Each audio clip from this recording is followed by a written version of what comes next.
হরিণঘাটা বিধানসভার candidate doctor Rajib বিশ্বাস জাগুলি party অফিসে আসছে।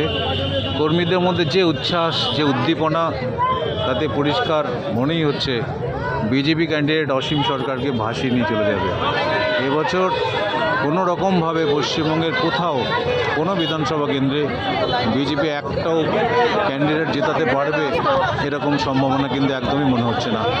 মানুষের মধ্যে যে উন্মাদ, যে উন্মাদনা, যে উচ্ছ্বাস, সেই উচ্ছ্বাসে বিজেপি ক্যান্ডিডেটটা কোথায় ভেসে যাবে তার কোনো ঠিক নেই।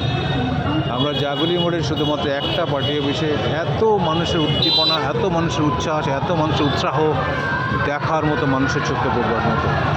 শুধুমাত্র গতকাল ক্যান্ডিডেট নাম ঘোষণা হলো, আজকেই সমস্ত ক্যান্ডিডেটের দেওয়াল লেখাটাকা হয়ে গেছে।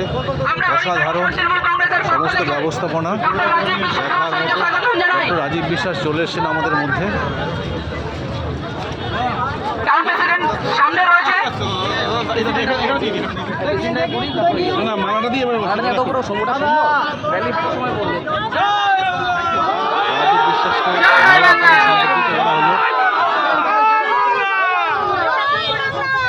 এবার নিয়ে বুঝতে পারি এই ফোনটা একটু সরিয়ে দাও,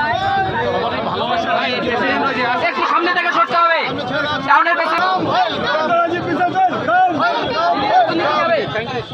এই রাস্তা দিয়ে ঢুকে, এই রাস্তা দিয়ে ঢুকে।